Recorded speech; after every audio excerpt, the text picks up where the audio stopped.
What's up, everyone? Jason Gilbo here at JGilbo11, taking a look at NBA value plays for tonight's 8-game slate. It is Monday, and we got a pretty healthy slate on our hands. A couple games I'm not really taking a look at in terms of the over-under. Obviously, we do have a couple games that we should be targeting quite a bit. A couple blowout concerns, so there's kind of a lot going on that could be a little bit dwindled down. Two over-unders that don't really catch my eye: Heat and Spurs, 190. Jazz Grizzlies, 188. Obviously, slower paced teams, defensive teams. Not a ton of production. There are some injury issues that could kind of lurk and create a little bit of value. But for me, I'm not really targeting those. Outside of that, though, I mean, you do have the Clippers, who are nearly 15-point favorites. You have to expect a blowout to kind of happen there at home. The Clippers have been very good this season. I really don't expect anything out of really a close game at all.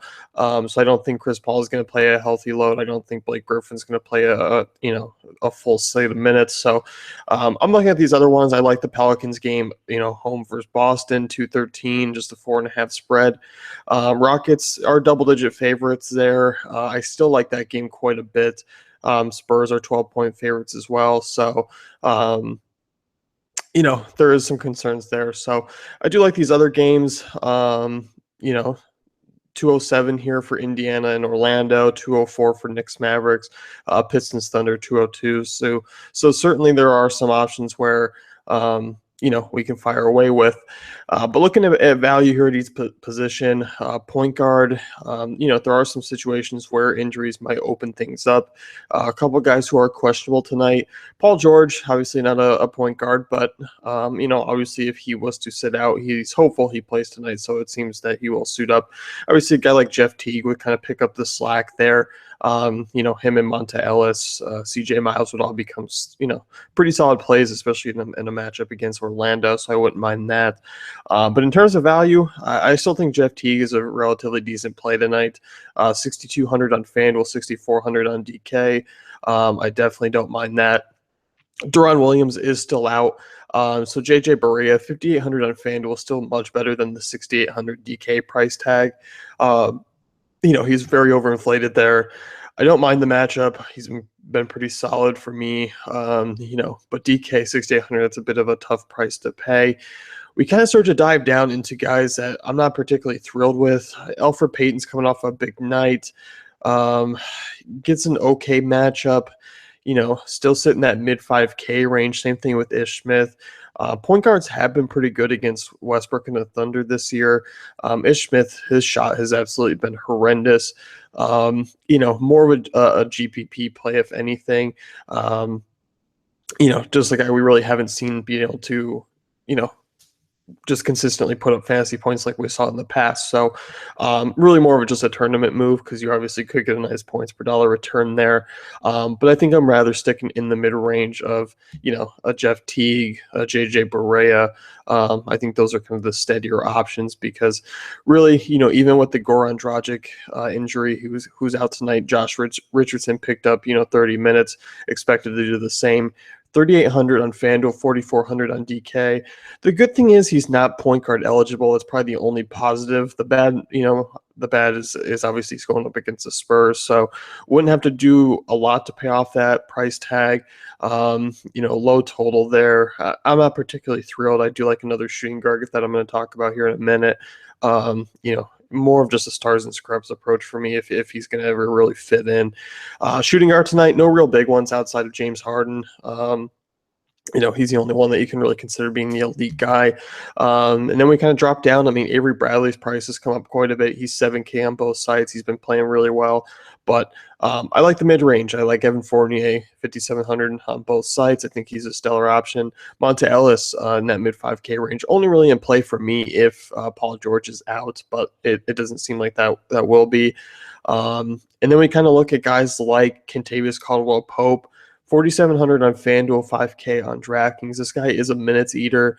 Not a particularly great matchup, but I do like the fact that, still 102 total. I think he's in play in terms of a guy who's going to get you right around 20, 25 fantasy points. So you can certainly trust that. Same thing with Wesley Matthews. I mean, he's never a guy you can really completely trust. I mean, he's a guy who's going to play 40 minutes, yet you're looking at 20 to 25 fantasy points as well. So in terms of upside plays, not really the biggest fan of those. I'd rather roll with the Seth Curry, who's playing really well. We look at him. I mean, still cheap. I mean, he's 4,100 on DraftKings, around that mark on FanDuel. Over 35 in his last 2 games in terms of fantasy points. Been playing big minutes, is expected to still kind of continue that.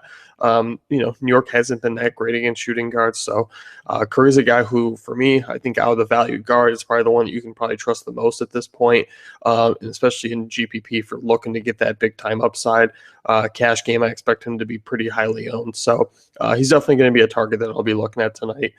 Small forward, for me, I mean, you obviously have, no Durant, no LeBron, so you do have a lot of mid-range guys. I like this range. I think in terms of upside, it's certainly there.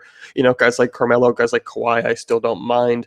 Gordon Hayward's a guy, if Derek Favors is out, that may be the only real play that I take into consideration, because obviously, George Hill's unlikely. We haven't really seen a backup like Shelvin Mack or Dante Exum that really came in and thrived. I don't think that'll really continue. I think Hayward's going to be the guy who just picks up most of the slack. Same with Rodney Hood. So even in those games, I think those two would probably be the most viable options, because the usage would be so high. So outside of that, Marcus Smart is starting at small forward. Jay Crowder's still out. He would be an intriguing play on both sides. 5,100 on FanDuel. He's point guard there. Shooting guard on DK, so that's definitely a bonus in his direction. Definitely don't mind him tonight. I like that total. I like attacking with Boston. Obviously, if you're not doing it with Isaiah Thomas, I think you can go with some of the value guys there. Robert Covington, guy I'm looking at tonight in the GPP only format, 4,800 on FanDuel, 5,500 on DK. So I think, this, I think it's pretty intriguing in terms of what possible upside you can get. Covington is a guy who can rely a bit on steals. I think overall, Covington's a guy who needs to really just run hot. So there is obviously the downside to him, but a decent matchup against Houston, who, 26th against small forwards this season. So obviously the plus is there. If there's any real hope that this game is going to stay close, it's obviously going to come from guys like Joel Embiid, Robert Covington, some of those value scores. So, if you're playing to Harden, I don't mind the correlation plays with Philly tonight. I think they make for an intriguing value. So outside of that, though, not really looking at too many other guys. I know Andre Roberson has had a couple of back-to-back games. He's still very cheap, 3,800 on both sides. So I think overall, Roberson, more just a punt. I mean, he's a guy who's either going to get you, 25, or he's going to get you about 10. He can completely ruin your lineup, so keep that in mind. Not a big usage rate for him. So that is something to consider, if you're looking through the box scores and seeing what people have done over the last few games. Just know that his range of outcomes is about that. Power forward, mid-range tonight. Obviously, Serge Ibaka coming off a big night, pretty decent matchup against Thaddeus Young in Indy. I definitely don't mind him again. Ryan Anderson's a guy I'm looking at, relatively cheap, playing big minutes over his last few games, which has been nice. Obviously, he's a guy who, only big for rebounding and shooting the ball. Hasn't shot the ball particularly well this year, less than 40%. Threes haven't really been falling. Of late, he's been a little bit better from three, averaging 15 and 6 over the last 6 games. A couple tough matchups for him, obviously, both against the Spurs in the last 2 and then Atlanta. So hasn't particularly enjoyed a nice stretch of opponents. Here he'll get one. Here's a guy, I think 30 to 35 fantasy points is a reasonable outcome tonight for a ceiling. I like him quite a bit. In that same game, Dario Saric, I definitely don't mind him. 4,100 on FanDuel, 49 on DK. He's a guy who's been playing pretty well lately. And in terms of value, and like I said earlier, if you're expecting this game to stay close, it's going to come from a couple of these value guys. He's been above 20 fantasy points in the last 3 games, and I definitely like him. in this type of matchup. I mean, power forwards against Houston has been something we've been targeting for really the last few years now. So definitely something to kind of jump on board. Derek Favors is out. Trey Lyles would obviously come in and be a punt play tonight. He's, much like Richardson, I'm not particularly thrilled to be using him. Not really looking to really punt tonight. There are some decent mid-range options to build around some studs. So, I can't really back him. I mean, I'm looking at Hayward to really pick up most of the slack. Same with Rodney Hood and a little bit from the point guard position. So I don't think Lyles, if Favors is out, is going to be a tremendous play tonight. Obviously, a fairly mediocre matchup against Memphis anyway. Centers tonight, taking a look at really a couple guys. Al Horford, looks like he's going to be back.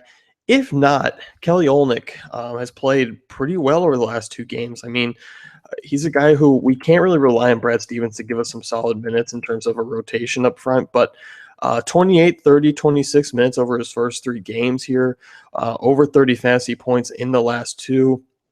Shooting the ball really well, double-digit field goal attempts in the last 2 games. He's been a solid stretch here. So, I wouldn't mind him if Horford is out. If not, he would just become a high-risk GPP just because it adds another body to that front court. But, with the way he's playing, I mean, Stevens can ride the hot hand, so there is that possible consideration. So definitely keep him in mind, keep an eye on that situation. It looks like he's going to go through shoot around to kind of see what's happening. If he does sit out one more game and comes back on Wednesday, then obviously that would be the case. Outside of that, though, I mean, Joakim Noah, back-to-back 30-point games. He's a guy the minutes really fluctuate. 22, 21, 20, and then 33, and then 35, and then 18. So he's been all over the place. I like him in GPPs. Obviously, this is a guy who still is not going to rely on scoring, but, 28 rebounds over his last 2 games. This is a guy who can still rack up some defensive stats. Pretty cheap on both sides. So obviously, if he gets 25, 28 minutes, I'll definitely won't mind him. Joel Embiid, obviously the usage machine there, still on the minutes limit, but for what he's putting up in those minutes, obviously a good matchup against Houston. I'll definitely be rolling the dice on him. 6,300 on DraftKings is a little up there, but I like what he's been doing. 36, 26, 41, 42 over the last 4 games. 26, 19, 25, and 25 minutes. So he's going to be in that type of range again.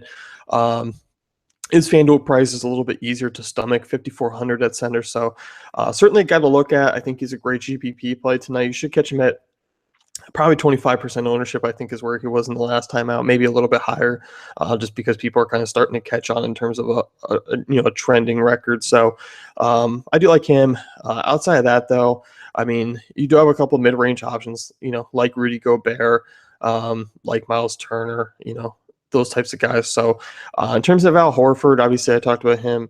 6,100 on DK, really cheap, but he could be on some type of minutes limit, so definitely keep an eye on that one. Could be just a crowded Boston front court that we're just never really particularly great to target for DFS, so certainly keep that in mind. Let's wrap things up with the value finder for DFC. Be sure to head on over to datafantasycafe.com, check out our great tools and content.